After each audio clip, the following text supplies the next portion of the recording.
Hello everyone, this is Dr. Jawad. Thank you for watching my channel. If you're new and you haven't done so already, please hit the subscribe button down below. And right next to it is the bell notification. When you hit that button and I upload new videos, you'll be first to be notified through your email or your YouTube account. If you're watching this on Facebook, thank you very much. If you like this channel, if you haven't done so, please hit the like button. If you find this information valuable, please share with a friend. I always appreciate a growing audience. If you have any questions or comments, please leave them down below. I always answer my questions or comments in a timely manner. And thanks for watching. Enjoy the video.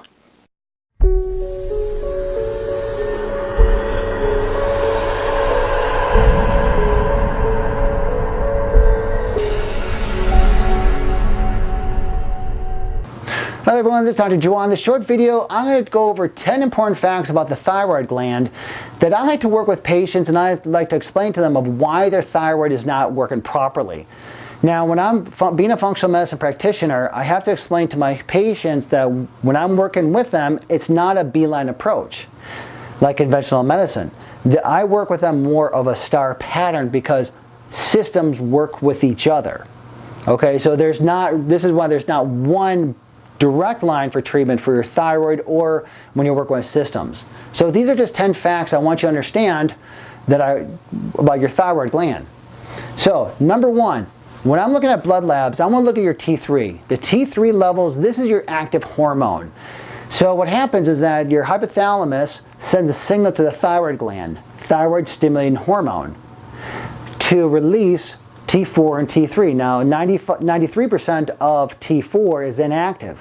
That has to get converted to active T3, where about 60% in the liver, 20% in the gut, and then 20% in the target tissue. So the numbers that we're looking at is TSH, T4, and active T3. Active T3, that is the indicator of what's being utilized. What's being out there that's active hormone.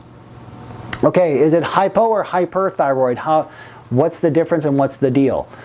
Well, the body works on a negative feedback loop. So if there are low levels of circulating thyroid hormone, it's going to send a signal back to the hypothalamus gland to say, hey, thyroid, we need more. We need more. It's kind of like calling out your kid in the supermarket. If your kid is not listening to you, okay, what are you going to do? You're going to yell. You're going to yell. You're going to yell. Why? Because the kid it's not being listened. It's not being heard. However, if the kid is too much, again, there's too much, okay? Inversely, if those circulating levels are too high, what may happen is that the thyroid stimulating hormone may lower, and this is hyperthyroid. So then low T3. Now the question is, if you have low T3 levels, like your active thyroid T3, if that is low, is that an indicator of having a low thyroid? No, it's not, because it's multifactorial. Now, only if you have low T3 and your blood labs are indicating high TSH, remember, you're yelling out to your kid because your kid's not listening, sure, that's indicative of hypothyroid. However, if you have low T3 but your TSH is normal, okay, so that means you're producing enough, however the T3 is not being utilized. It could be other symptoms. Is it thyroid resistance? Is it the fact that it's not converting? So forth and so on. So just because you have low T3, that does not indicate that you have a low thyroid. There could be more factors involved. Okay, women are more at risk. Why are women more at risk? Because what happens is that women produce estrogen. Now, estrogen creates a globulin, okay? It's a protein carrier that binds to the thyroid gland. It's kind of like, I always explain it like this. So you have estrogen floating around the bloodstream, you have thyroid floating around the bloodstream, and they share the same taxicab. The problem is, when the taxicab wants to release them, or if the body wants to use them, the taxicab releases the estrogen, but closes the doors to the thyroid gland. To the thyroid hormone, circulating thyroid hormone. So this is why women who are more estrogen dominant will have low functioning thyroid, because that taxicab likes estrogen and thyroid. The thing is, it locks the doors on the thyroid and lets the estrogen out. That's how it works. Which leads into the next, birth control. Birth control affects the thyroid. Why? Because especially if it's estrogen based. Remember the taxi cab analogy. When you have high amounts of circulating estrogen, okay, it lets the estrogen out of the taxi cab, which will mean that it holds on to that thyroid, the thyroid hormone. The thyroid hormone's not being utilized, okay? In addition, birth control depletes essential nutrients, folic acid, zinc, selenium. Your thyroid gland needs those nutrients to produce thyroid hormone. So birth control pills is a twofold operation. One, again, it binds the binding globulin. It doesn't release the thyroid, it releases the estrogen. But also too, birth control pills depletes the body of the essential nutrients, folic acid, zinc, and selenium. So again, this is why when you have birth control, this is why you gain weight, you're feeling cold, and all these other symptoms are involved. The thyroid gland needs nourishment. Nourishment in the form of zinc, iodine, selenium, iron, tyrosine, vitamins like vitamin C, vitamins B2, vitamins B3, vitamins B6, vitamin D. Now the three ingredients that the thyroid needs the most to make it work are iodine, zinc, and selenium.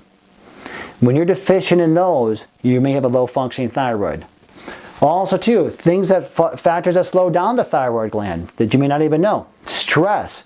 Stress will slow down the thyroid due to the fact of the actions of cortisol. Infection, trauma, medications, yes, birth control will slow down the thyroid. Fluoride. I always encourage my patients to do a fluoride-free toothpaste. Toxins like pesticides, herbicides, all that stuff, mercury, lead, will all slow down the thyroid gland. And especially autoimmune diseases like celiac.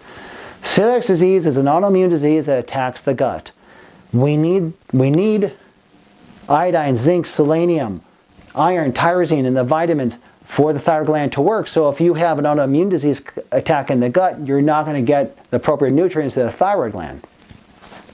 Thing is, number 8, most doctors underdiagnose the thyroid gland and thyroid disorders. Why? Because most practitioners only test two things: thyroid stimulating hormone and T4. Basically, is the thyroid gland working and is it dishing out thyroid hormone? Okay? What I'm looking for when I work with patients, I require a full thyroid panel. I want to know, yes, is it working? But I want to know what's coming out of it. Is the thyroid hormone working? Is it being utilized? How much is being converted from T4 inactive to T3 active? How much is taken up in the cell? How much is reversed? Do you have antibodies against your thyroid gland? Do you have Hashimoto's? So when I'm working with patients, I require a full thyroid panel because I want to see how everything is working. High cholesterol, it could be low functioning thyroid. So hypothyroid, okay, can lead to high cholesterol because why? Because you have a slower metabolism. One of the functions of the thyroid gland is to control metabolism. So if you have low functioning thyroid, you're not breaking down food properly, so the increase in fat will increase the cholesterol. So again, what is the problem with cholesterol? Which leads to number 10. Thyroid controls metabolism. Okay, thyroid controls a lot of things. Metabolism is one of them. How? Because they act on almost every kind of cell in your body to increase cellular activity. So when you have a low functioning thyroid, what's the side effect or symptom? Weight gain.